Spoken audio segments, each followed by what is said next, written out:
رزق میں برکت کے اسباب کیا ہیں، اس میں بات کریں گے۔ معزز مہمان میرے ساتھ اسٹوڈیوز میں موجود ہیں، تعارف کرواتا ہوں۔ نعت خواں بھائی ہمیں جوائن کر چکے ہیں، حافظ اسامہ ظفر صاحب، ان کو خوش آمدید کہیں گے۔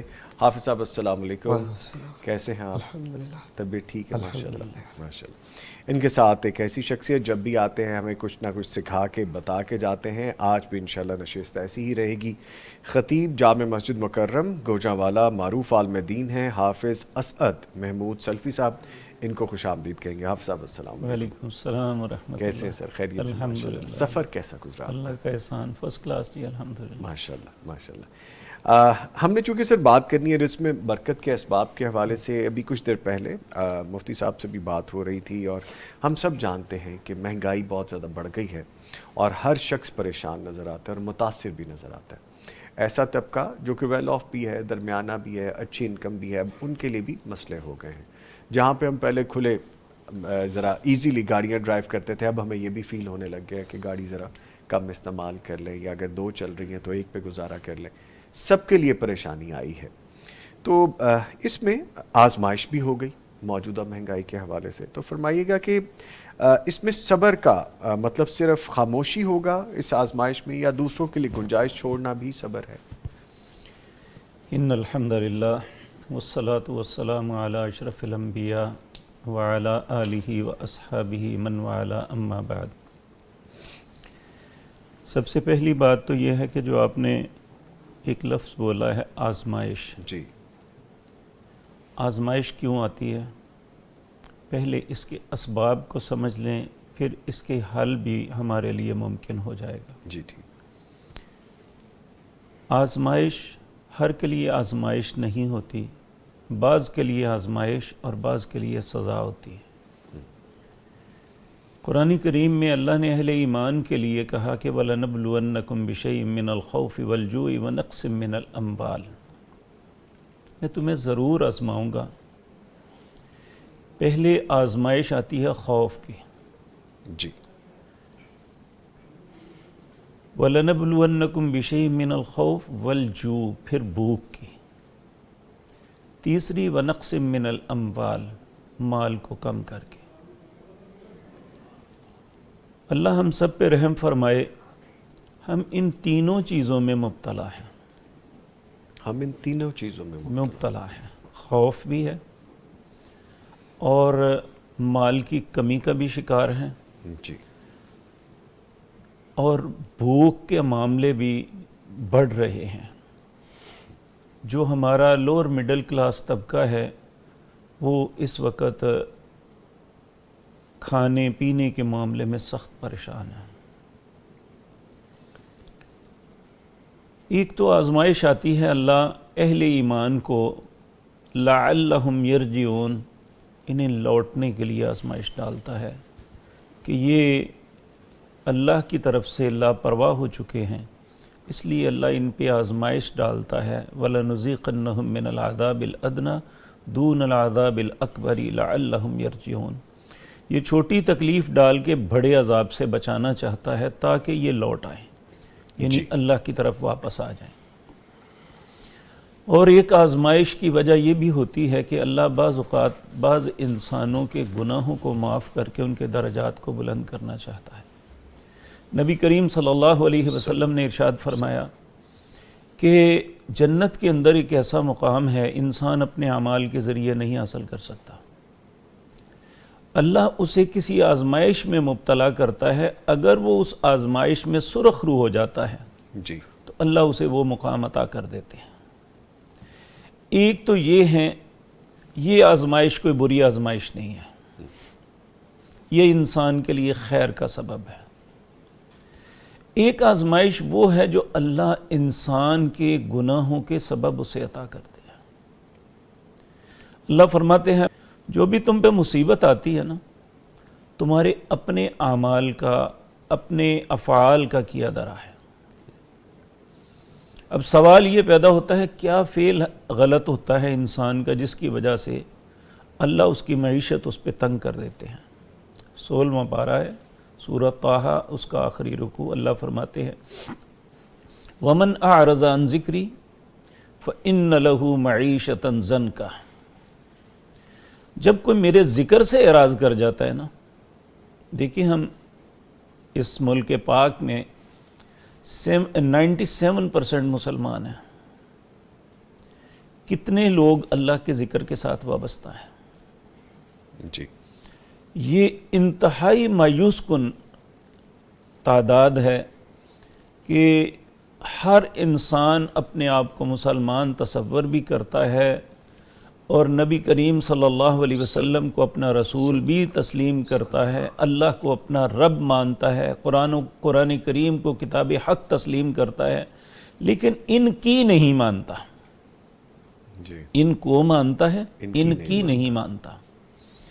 تو اللہ رب العزت پھر ایسے معاملے میں جب انسان کو پتہ بھی ہے، پھر اللہ فرماتے ہیں کیف یہد اللہ قوما کفروا بعد ایمانہم، اللہ پھر ایسے شخص کو کیسے ہدایت دے گا جو ایمان ہونے کے باوجود انکار کی پالیسی پہ چلتا ہے؟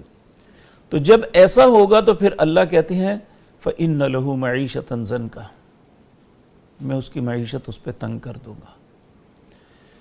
نظامی صاحب آپ دیکھیں، اگر ہم اپنے آباء کو دیکھیں تو ہمارے پاس ان سے زیادہ پیسے ہیں، ہمارے پاس فیسلٹیز ان سے زیادہ ہیں، جی، ان کے پاس وہ سواریاں نہیں تھی جو آج ہمارے پاس ہیں، ان کے پاس ویسے گھر نہیں تھے جو آج ہمارے پاس ہیں، لیکن پھر بھی ہم تنگ ہیں۔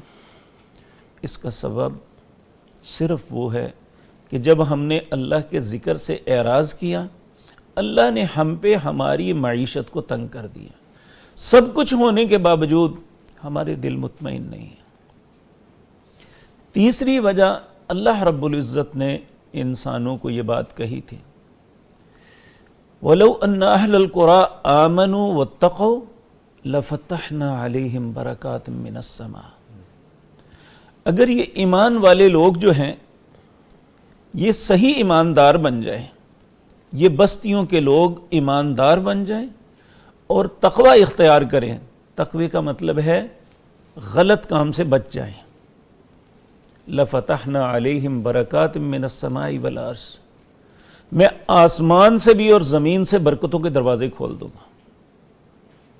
لیکن یہ انسان سے گلہ ہے اللہ کا، وَلَكِنْ كَذَّبُوا، یہ ایمان اور تقوی اختیار کرنے کے بجائے یہ میری ہر بات کو جھٹلاتے ہیں۔ جی، فَأَخَذْنَاهُمْ بِذُنُوبِهِمْ، اگر میں نے انہیں اس سخت آزمائش میں کرب میں مبتلا کیا ہے تو اس کا سبب ان کی تکذیب ہے، جھٹلانا ہے مجھے۔ تو ہم یعنی میں کسی پہ فتویٰ نہیں لگا سکتا، آپ بھی نہیں کر سکتے، لیکن ہم اپنے آپ کو تو دیکھ سکتے ہیں نا کہ میں ان میں سے کون ہوں، جی، اور پھر مجھے اپنی آزمائش کے متعلق پتہ چل جائے گا کہ اس وقت میں کیا ہوں اور کہاں کھڑا ہوں، اور مجھے جو آزمائش آئی ہے اس کا سبب کیا ہے۔ اگر میں نماز بھی پڑھتا ہوں، روزہ بھی رکھتا ہوں، جو اللہ نے توفیق دی خرچ بھی کرتا ہوں، تو پھر آزمائش آ گئی ہے تو یہ بری نہیں ہے۔ تو اگر میں اللہ کے ذکر سے اعراض کر چکا ہوں، مجھے پرواہ ہی نہیں نہ فرائض کی ادائیگی کی، نہ کسی اور بات کی، نہ انسانی احساس کی، تو پھر اللہ بھی میرے ساتھ وہی کرے گا جو میں کر رہا ہوں۔ جی، تو ایسے حالات میں ہمیں یہ بات سمجھ لینی چاہیے کہ ہم دنیا کے سارے جتن لگا لیں، ہم ان آزمائشوں سے نہیں نکل سکتے۔ کیسے نکل سکتے ہیں؟ اس کا حل بھی اللہ نے قرآن میں فرمایا۔ اللہ فرماتے ہیں وَإِن يَمْسَسْكَ اللَّهُ بِضُرٍّ فَلَا كَاشِفَ لَهُ إِلَّا هُوَ، یہ جب میں تمہیں کسی تکلیف میں مبتلا کرتا ہوں نا، تو یہ بات یاد رکھو کہ پوری دنیا بھی لگ جائے نا، تمہیں اسے نکال نہیں سکتی۔ کون نکالے گا؟ اللہ، جس نے تکلیف میں مبتلا کیا تھا وہی اسے نکالے گا۔ ٹھیک، اگر ہم اس کی طرف رجوع کریں گے تو اس کے پاس وسائل کی کمی نہیں ہے۔ وہ کہتا ہے کہ میں ہر بندہ جو اس کے من میں خواہش ہے وہ مجھ سے مانگے، میں ہر بندے کو اس کی خواہش کے مطابق عطا کر دوں۔ جی، تو میرے خزانوں میں اتنی کمی بھی نہیں آئے گی جتنی ایک سوئی سمندر میں ڈبو کے جتنا پانی اس سے لگے گا اتنا بھی میرے خزانوں میں کمی نہیں. سبحان اللہ. تو اس لیے وسائل کی کمی نہیں ہے. جی وسائل اللہ کے پاس ہیں. جی. آپ دیکھیں ہمارے چاروں طرف اس وقت گندم پک رہی ہے. جب اس کو پانی کی ضرورت تھی ہمیں نہیں ملا. اس کے باوجود چلو اللہ نے آسانی کی, زمین سے ہمارے پانی نکلتا ہے, وہ فصل پک کے تیار ہو گئی, اس پہ پھل لگ گیا, سٹے زرد ہو رہے ہیں, اب بارش کی ضرورت نہیں ہے, بارش ہو رہی ہے. یعنی وہ چاہے تو ہمارے ہاتھوں میں آیا ہوا رزق چھین سکتا ہے. جی. اگر وہ چاہے تو ہمیں ایسی جگہ سے رزق دے سکتا ہے ہم سوچ بھی نہیں سکتے. ٹھیک. لیکن وہ کب دے گا؟ وَمَن يَتَوَكَّلْ عَلَى اللَّهِ فَهُوَ حَسْبُهُ. جب انسان اپنے رب پہ بھروسہ کر لے گا نا پھر اس کے لیے وہ کافی ہو جاتا ہے. ٹھیک ہے ٹھیک ہے.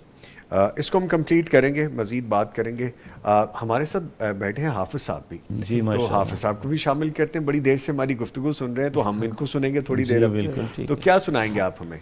میں حمد باری تعالیٰ کی چند اشعار سناؤں گا انشاءاللہ. جی پلیز سنائیے. تیرے ہیں ہم تیرے ہیں, تیرے ہیں ہم تیرے ہیں, ہم جیسے بھی ہیں تیرے ہیں. تیرے ہیں ہم تیرے ہیں, ہم جیسے بھی ہیں تیرے ہیں.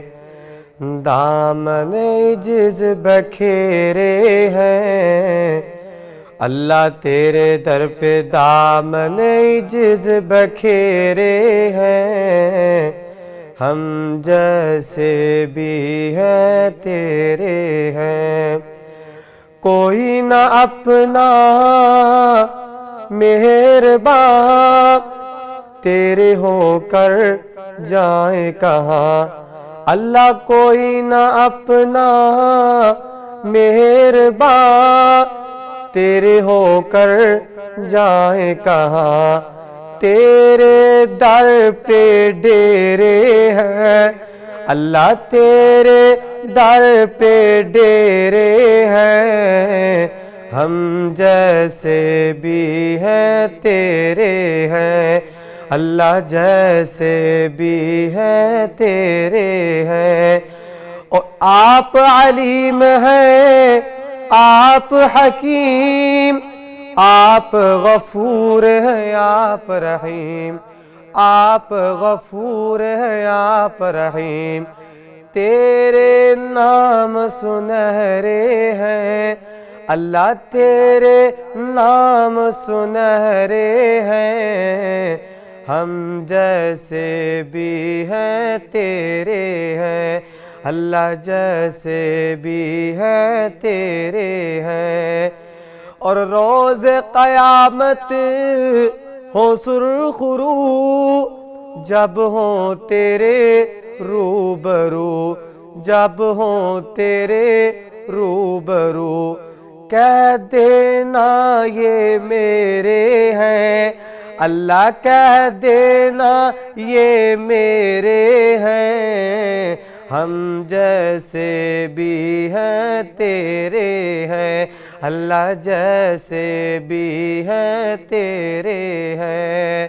اور حافظ کے ہیں خوب اشعار, ہو جاتے ہیں دل کے پار, ہو جاتے ہیں دل کے پار. درد محبت چھیڑے ہیں, درد محبت چھیڑے ہیں, ہم جیسے بھی ہیں تیرے ہیں. تیرے ہیں ہم تیرے ہیں, ہم جیسے بھی ہیں تیرے ہیں. جزاک اللہ جزاک اللہ. اللہ تعالیٰ آپ کو جزائے خیر عطا فرمائے. گفتگو چل رہی ہے رزق میں برکت کے اسباب کے حوالے سے. تو سر فرمائیے گا کہ ابھی جیسے ہم نے کہا کہ پھر آزمائش تو پھر آئے گی، پھر پوچھا جائے گا، پھر وہ سامان دے کے لیا بھی جائے گا. اب گندم کی مثال ابھی دی. جب چیزیں مہنگی یا نایاب ہونے لگتی ہیں جیسے بھی ہم ذکر کر رہے ہیں، تو پھر کوئی پیٹرول سٹور کر رہا ہے، کوئی راشن سٹور کر رہا ہے، وہ اس سے قطع نظر کہ وہ سمجھے کہ کسی اور کو بھی اس کی ضرورت ہو سکتی ہے، میں اس کو سٹور کر کے رکھ لوں. اور کچھ سٹور کرنے والے بلک میں بھی سٹور کر لیتے ہیں. تو ایسے نازک موقع پر محض اپنے مفاد کے لیے ذخیرہ اندوزی کرنا، کیا شریعت اس کے بارے میں کچھ کہتی ہے؟ دیکھیے سر، اسلام جتنی خیر خواہی کا مذہب ہے، دنیا میں کوئی ایسا خیر خواہ مذہب نہیں ہے. جی. نبی کریم صلی اللہ علیہ وسلم کا فرمان ہے الدین نصیحہ، دین نام ہی خیر خواہی کا ہے. جی. اسلام جو ہے یہ ہمیں خیر خواہی کا حکم دیتا ہے. جی. ہم لوگ بحیثیت مسلمان اس بات کے متمنی ہیں کہ اللہ ہم پہ رحم کرے. تو نبی کریم صلی اللہ علیہ وسلم نے فرمایا کہ اگر تم یہ چاہتے ہو نا کہ آسمان والا تم پہ رحم کرے تو زمین والوں پہ تم رحم کرو. لیکن بدقسمتی یہ ہے کہ ہم ایسا نہیں کرتے. آج اپنی مصیبتوں پہ ہر شخص رو تو رہا ہے، لیکن جب وہ کسی کے ساتھ زیادتی کرتا ہے نا، اب اسلام کیا ہے کہ اسلام یہ ہے کہ ہم صحابہ کی زندگی میں اگر دیکھتے ہیں تو اگر وہ دیکھتے ہیں نا کہ میں نے فلاں شخص کو ایک چیز دے دی ہے اور ایک آفت آئی، اس کی چیز خراب ہو گئی ہے، وہ اس کے گھر میں جا کے کہتا بھائی تیرا نقصان ہوا ہے، یہ اپنے پیسے لے لے. اور ایک واقعہ آتا ہے کہ ایک صحابی نے اپنے ایک غلام کو بھیجا کہ ایک گھوڑا خرید کے لاؤ. اس نے 200 درہم میں گھوڑا خرید کے لے آیا. تو دیکھا تو دیکھ کے کہنے لگے یہ اتنے کا تو نہیں ہے، چلو مجھے اس کے مالک کے پاس لے کے چلو. اگر آج ہم جیسے لوگ جو جسے کاروباری اور دانائی سمجھتے ہیں وہ یہی ہے کہ ہمیں اچھی چیز مل گئی، کر کے سودا لیا ہے جی. تو میرا ہے، ٹھیک ہے میں نے جائز کیا ہے. لیکن انہوں نے کہا نہیں، اس کو اس کی قیمت معلوم ہی نہیں تھی. اس کے پاس لے کے گیا، کہنے لگے تمہیں 300 درہم اگر اس کا دے دو. اس نے کہا جی میں نے تو 200 کا دے دیا ہے، آپ دے دیں تم، اور کیا چاہیے. کہنے لگے اس کی 300 بھی نہیں، تک کرتے کرتے 800 درہم اسے دیا کہ یہ اصل قیمت ہے تیرے جانور کی. اللہ اکبر. اور آپ دیکھیں کہ آج کا کاروباری انسان یا ایک جو اپنے مفاد کا تحفظ کرتا ہے وہ کہے گا اس نے بے وقوفی کی ہے، لیکن حقیقتاً اس نے بے وقوفی نہیں کی، اس نے وہ خیر کی ہے جس کا اسلام ہمیں حکم دیتا ہے. جی.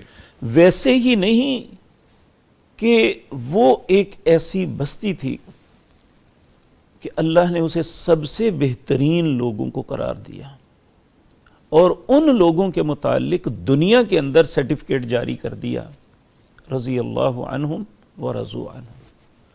اللہ ان پہ راضی ہو گیا اور وہ اللہ پہ راضی ہو گئے. اللہ پہ وہ کیا راضی ہو کہ جو اللہ نے کہا ہے ہمارا مالک خالق ہے، ہم نے اس کی بات ماننی ہے.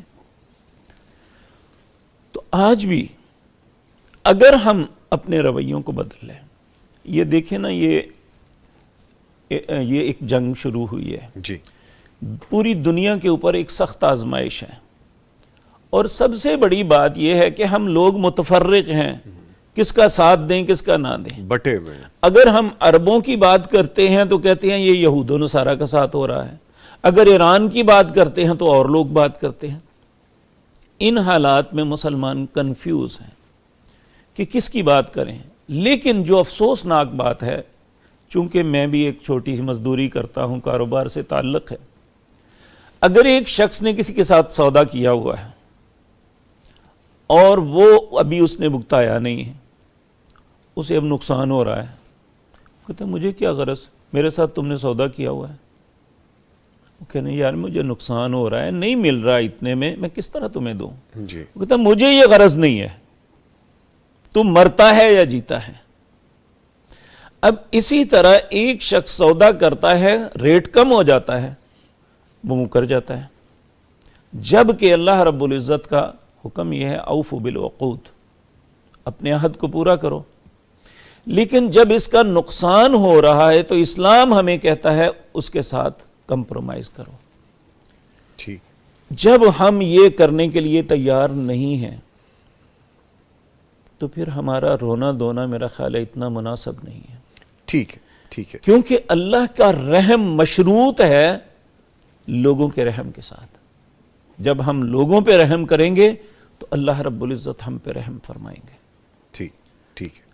اجی سر، جو مشکل حالات میں نبی کریم صلی اللہ علیہ وآلہ وسلم کی اشری قبیلے کی تحسین فرمائی تھی، جیسے بھی اپنے واقعات فرمائے، بہت خوبصورت مثال بنی، وہ کون سا عمل آج ہمارے لیے بہترین معاشی ماڈل بن سکتا ہے خاص طور پہ اس سچویشن میں؟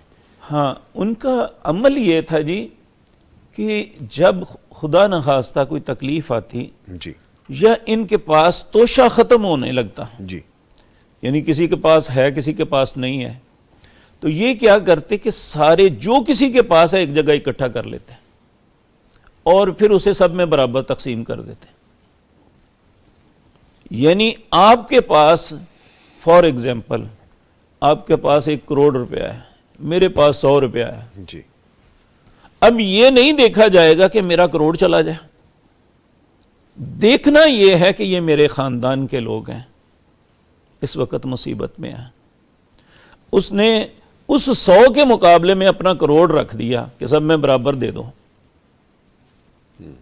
تو نبی کریم یعنی ان کو یعنی تمغہ کیا ملا؟ نبی صلی اللہ علیہ وسلم ہے بنو اشعر مجھ سے ہیں، میں ان سے ہوں. دیکھیے کتنی بڑی بات ہے. یعنی نبی کریم صلی اللہ علیہ وسلم کا ساتھ مل جانا یا نبی کریم نے انہیں اپنا قرار دے دینا اور خود ان کے اندر بن جانا، یہ ان کی خیرخواہی کے سبب تھا. کہ اتنے خوبصورت لوگ ہیں کہ کتنے خیر خواہ ہیں. اور آپ دیکھیں پوری دنیا میں ایسی مثال آپ کہیں سے نہیں لا سکتے. جی. جب مکہ مکرمہ سے ہجرت کر کے لٹے پھٹے لوگ گئے نا، بڑے بڑے لین لاٹ لوگ جو تھے نا، اہل مکہ نے سب کچھ چھین لیا تھا. ننگے پاؤں بغیر سواریوں کے لوگ بعض پہنچے تھے، لیکن جب وہ اپنے اسلام سے پہلے وہ کروڑوں کے مالک تھے. ان کے بہت بڑے بڑے غلے تھے، ان کی جانور تھے، ان کی تجارت کے مال آتے جاتے تھے. لیکن یہاں جب آئے تو بالکل مفلس اور کلاش تھے. اور آگے اہل مدینہ نے کیا کیا؟ نبی صلی اللہ علیہ وسلم نے ایک دوسرے کا بھائی بنا دیا. انہوں نے جو کچھ ان کے پاس تھا سامنے رکھ دیا، آدھا آپ لے لو آدھا ہم نے دے دو. اب ان میں بعض لوگ ایسے خوددار تھے، کہنے لگے اللہ تمہارا یہ معاملہ تمہیں مبارک کرے، مجھے بازار کا رستہ بتاؤ، اللہ مجھے دے دے گا. یعنی یہ ہے خیر خواہی. اگر ایک شخص دے رہا ہے تو لینے والا کہے کہ مجھے تو دے رہا ہے، خود لے لوں، اور ضرورت بھی ہے تو کہا نہیں اللہ آپ کو مبارک کرے، مجھے بازار کا رستہ بتاؤ. آج ان حالات میں ہم اگر ایک دوسرے کے خیر خواہ بن جائیں، مصیبت زدہ کی مصیبت. لیکن یہاں میں یہ بھی بات عرض کروں گا کہ جو لینے والے بھی ہیں نا وہ بھی زیادتی کرتے ہیں. بعض دینے والے ان حالات میں راشن، پیسے، مختلف چیزیں دیتے ہیں.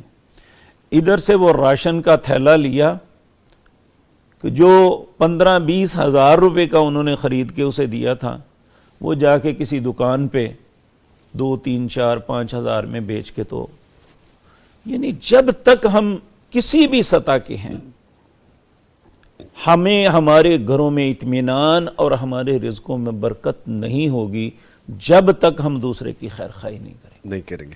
اچھا سر، ایک سچویشن اور ابھی بھی ہے کہ آج کل عوام میں یہ مزاج بھی ہے، شکوہ بھی ہے کہ ہمارے حالات اتنے پتلے ہو گئے ہیں، سچویشن اتنی مہنگائی کی طرف چلی گئی ہے، جبکہ گورنمنٹ نئے جہاز خرید رہی ہے، نئی چیزیں خریدی جا رہی ہیں، شاہانہ اخراجات ہیں، یو نو آل دیٹ، آپ کو پتہ ہے. تو غریب عوام کہتی ہے کہ پھر ہم کیوں قربانی دیں؟ یہ منفی رجحان ہے یا اس میں ایروگنس ہے، بدلہ ہے؟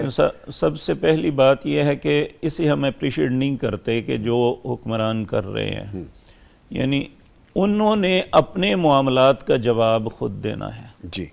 ٹھیک ہے، کیونکہ نبی صلی اللہ علیہ وسلم نے یہ فرمایا کہ جسے اللہ نے یہ امانت دی، جتنی بڑی ذمہ داری ہے اتنا بڑا وہ مسئول ہے جو اللہ کے سامنے اس نے صرف اپنا ہی نہیں لوگوں کا بھی جواب دینا ہے۔ ٹھیک ہے، وہ جو کر رہا ہے اس نے اپنا جواب دینا ہے۔ نبی صلی اللہ علیہ وسلم نے فرمایا تم ان کا حق ادا کرو، لیکن جب تمہاری اپنی باری آئے تو ان سے حق نہیں مانگنا، اللہ سے مانگنا ہے۔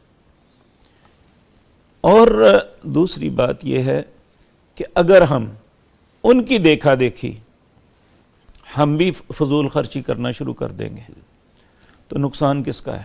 ہمارا اپنا۔ دیکھیں ہم نے جو خرچ کرنا ہے وہ اپنے محنت کی کمائی سے کرنا ہے، انہوں نے جو خرچ کرنا ہے وہ ٹیکسز یا جو بھی ہوتا وہ ہے بھی ہماری محنت کی کمائی سے، ہماری محنت کی کمائی سے ہے۔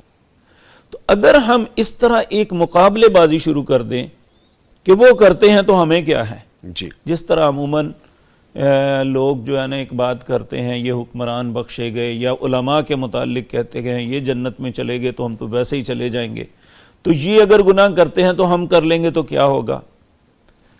گناہ اور ثواب جو ہے یہ ہر شخص نے اپنے اعمال کا جواب خود دینا ہے۔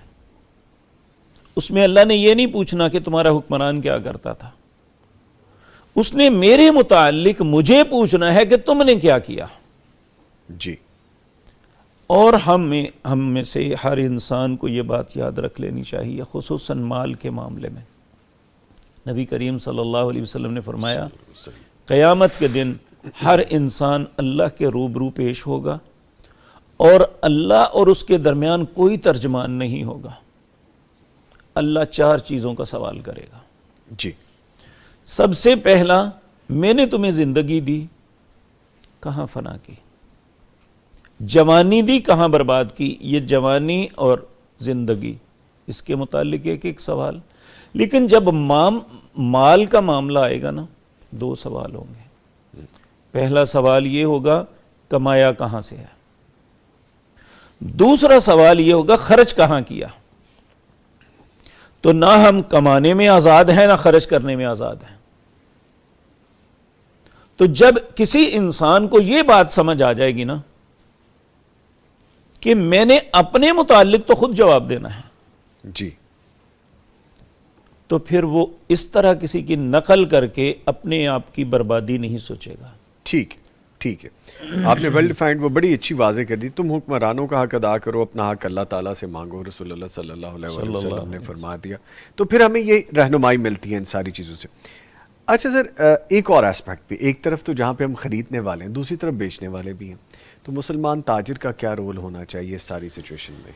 نبی صلی اللہ علیہ وسلم نے فرمایا اچھا تاجر وہ ہے جو خریدتے وقت اور بیچتے وقت نرمی کرتا ہے، جی، اور جو انسان سختی کرتا ہے نا، مناپلی بنا کے اور لوگوں کی اذیت کا سبب بنتا ہے۔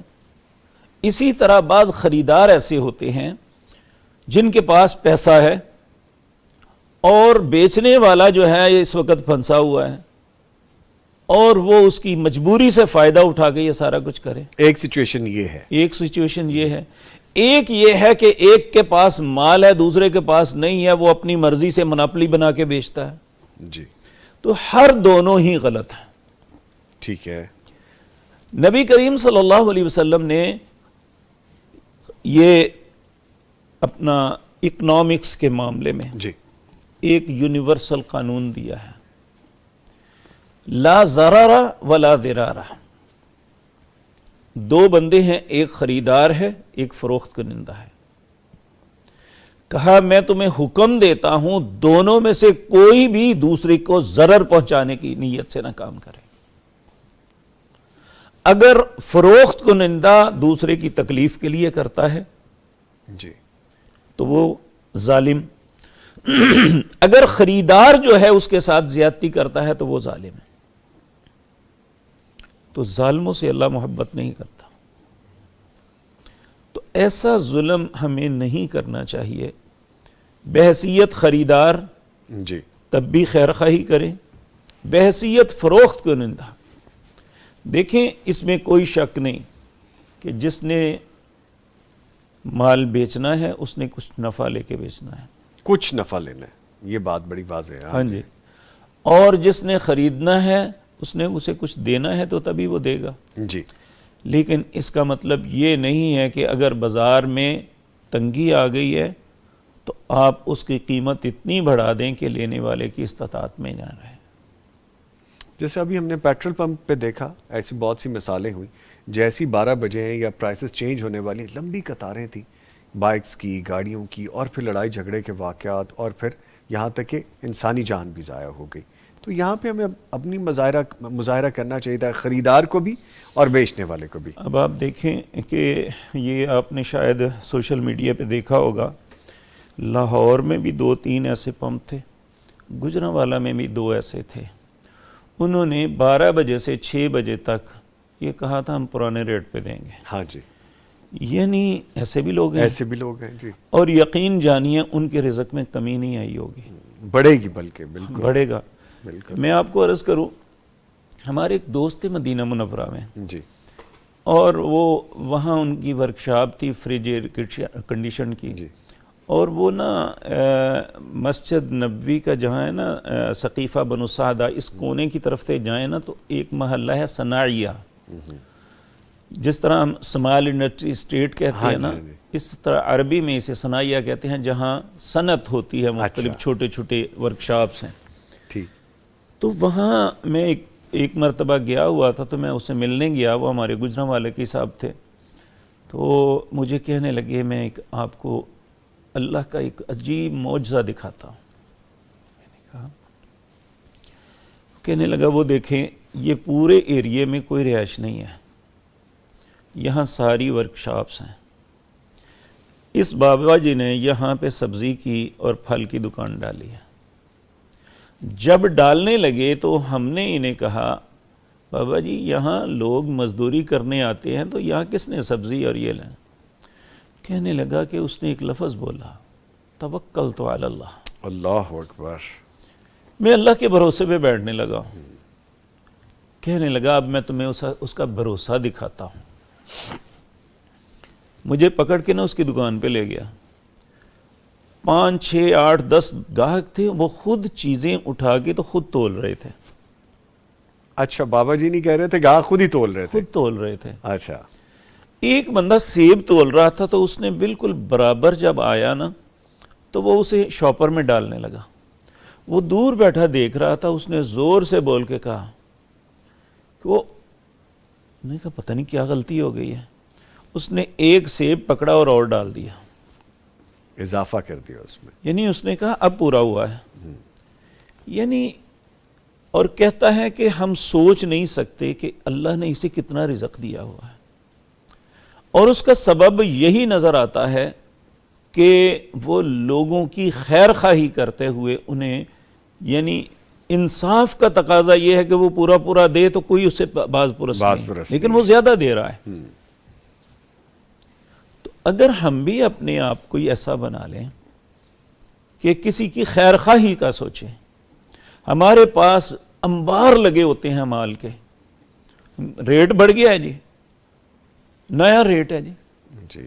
تو اگر ریٹ کم ہو جائے تو کہتے ہیں میرے پاس پرانے ریٹ کا پڑا ہوا ہے، ابھی تو میں اسی ریٹ پہ دوں گا. ہاں، جب بیچتے ہوئے پرانا ریٹ ہے اور جب آ رہے ہیں تو پھر نئے ریٹ ہو رہے ہیں. نیا ریٹ. اللہ اکبر. یعنی یہ ایک ایسی سوچ بنی ہوئی ہے ہمارے ہاں، العیاذ باللہ، اللہ ہم سب پہ رحم فرمائے.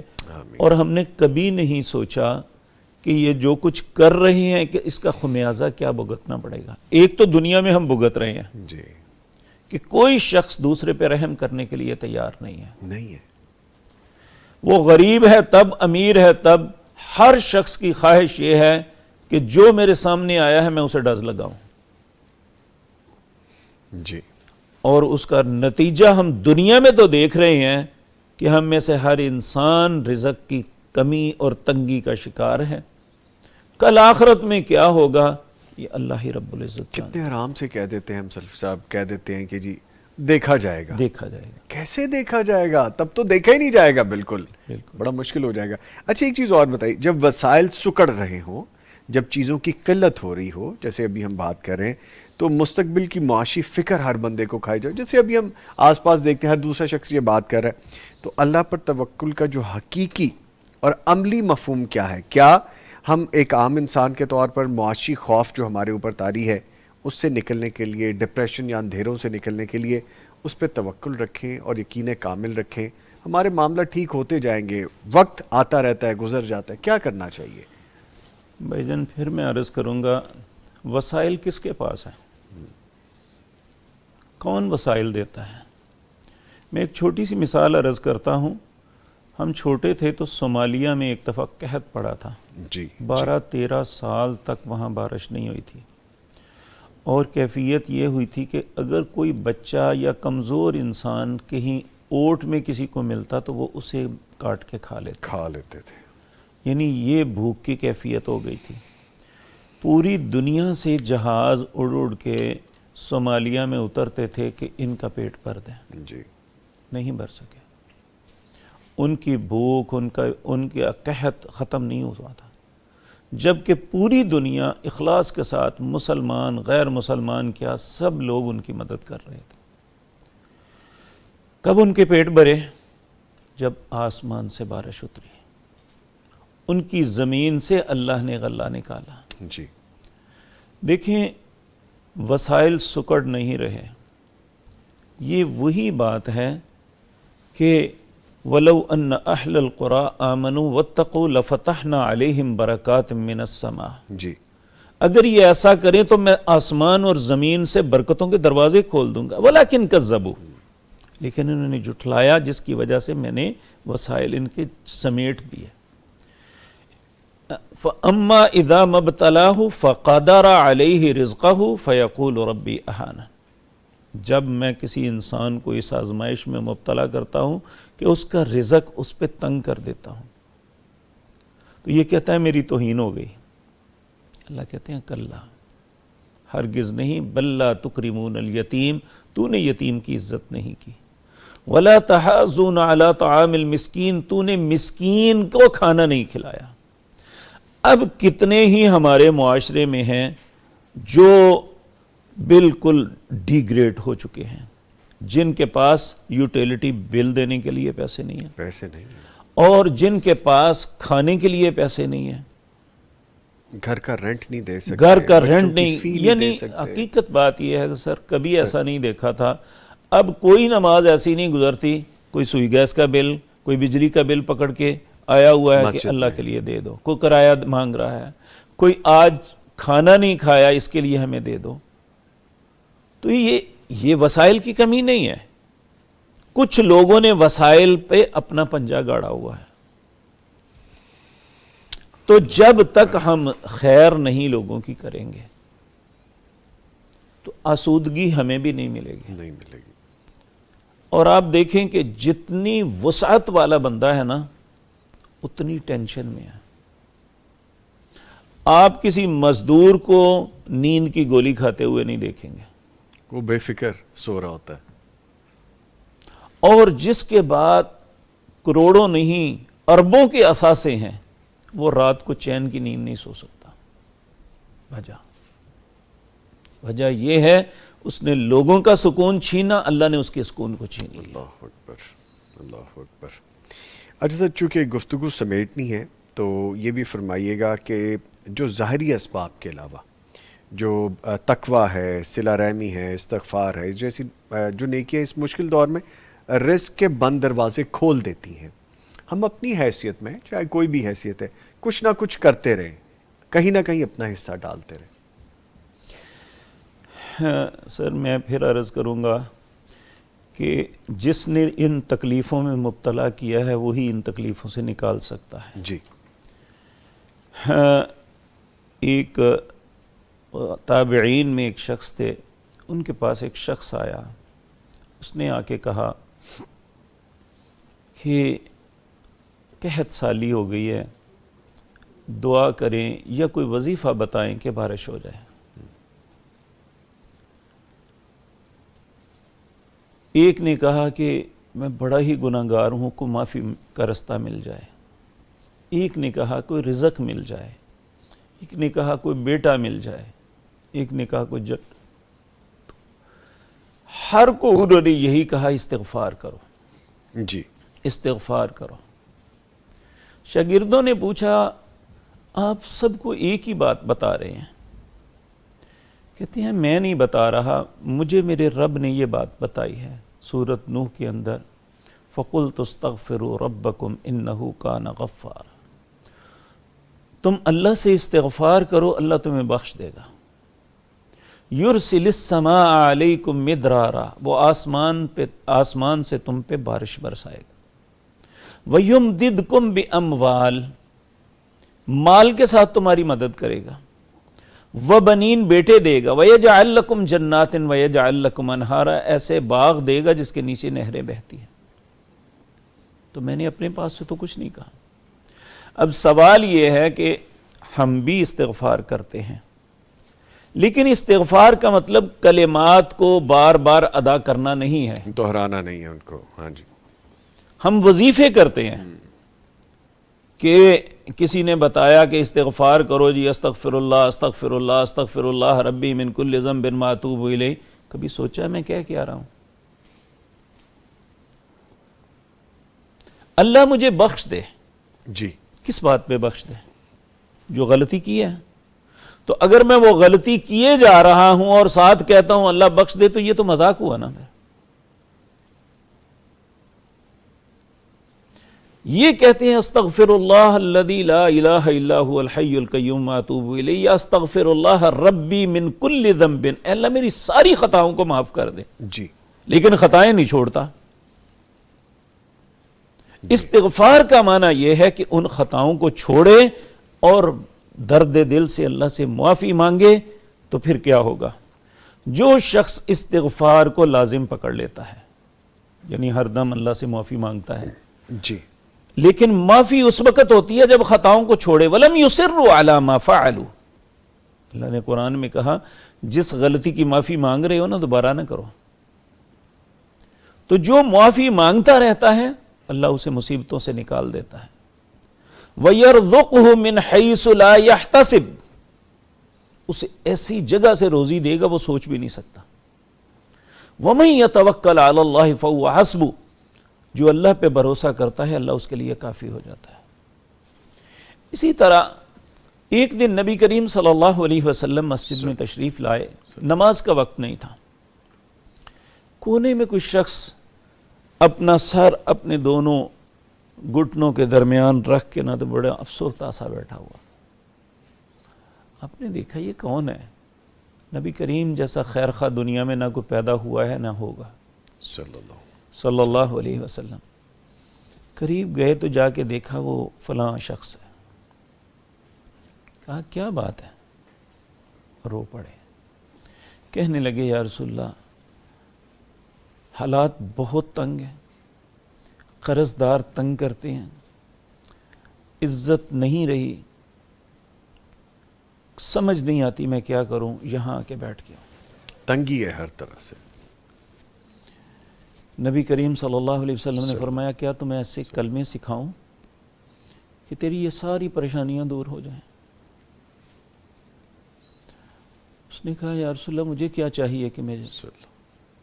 آپ نے اسے کہا یہ پڑھو، اللہم انی اعوذ بک من الہم والحزن جی والعجز والکسل والبخل والجبن وضلع الدین وغلبۃ الرجال.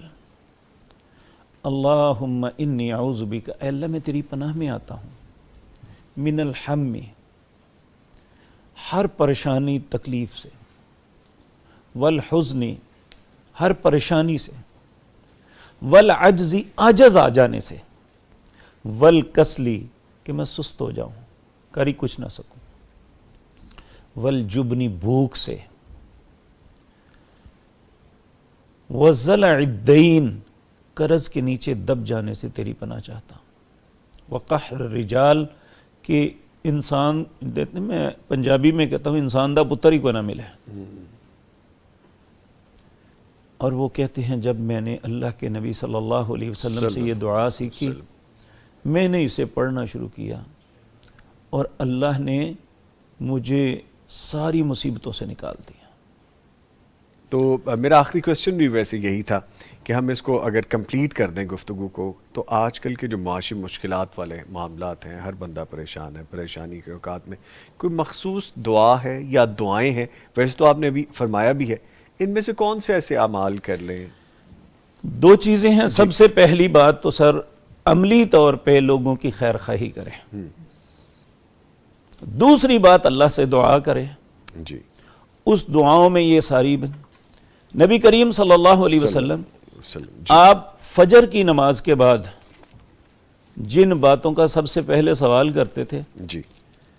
اللہم انی اسألک علما نافعا جی. ورزقا طیبا وعملا متقبلا. 3 باتوں کا سوال ہر صبح کے آغاز پہ کرتے تھے. فجر کی نماز پڑھی، سلام پھیرا، جو بعد الصلاۃ اذکار پڑھے، پھر اللہ سے کہتے ہیں اے اللہ میں تجھ سے سوال کرتا ہوں ایسے علم کا جو نفع مند ہو، ایسے رزق کا جو پاک ہو، اور ایسے عمل کا جو تیری بارگاہ میں مقبول ہو. نبی کریم صلی اللہ علیہ وسلم 7 چیزوں کا سوال کرتے ہوئے، جی. اللہم اغفر لی ورحمنی واہدنی وعافنی وارزقنی وجبرنی ورفانی. ورزقنی مجھے رزق دے، وجبرنی میرے نقصانات کا ازالہ کر دے. جی. تو اللہ رب العزت سے دعا ہے اللہ ہمیں بھی اور اس ملک میں رہنے والے اور دنیا بھر میں مسلمان جتنے بھی کسی بھی کرب یا تکلیف میں مبتلا ہے، اللہ سب کی مصیبتوں کو ٹال دے. آمین یا رب العالمین. اس کے ساتھ ہی میں بہت شکریہ ادا کروں گا اپنے معزز مہمانوں کا. ہمارے ساتھ موجود رہے حافظ اسامہ ظفر صاحب. حافظ صاحب آپ کے آنے کا بہت شکریہ، تھینک یو ویری مچ. موجود رہے حافظ اسعد محمود سلفی صاحب. سر آنے کا بہت شکریہ، تھینک یو ویری مچ. لیجیے اس کے ساتھ ہی پروگرام اپنے اختتام کو پہنچتا ہے، اور جاتے جاتے بس یہی کہ جب آپ پریشانی میں ہوں اور آپ کو حالات تھوڑے مشکل نظر آ رہے ہوں، وہ صرف آپ کے لیے نہیں ہے، وہ باقی سب کے لیے بھی ہیں. اپنے خیال کے ساتھ ساتھ دوسروں کا بھی خیال کر لیں جہاں تک کیا جا سکتا ہے. اس کے ساتھ ہی نوید نظامی اور پوری ٹیم کو اجازت دیجیے. اپنا اور اپنے پیاروں کا خیال رکھیے. کل پھر ملاقات ہوگی، تب تک کے لیے اللہ حافظ.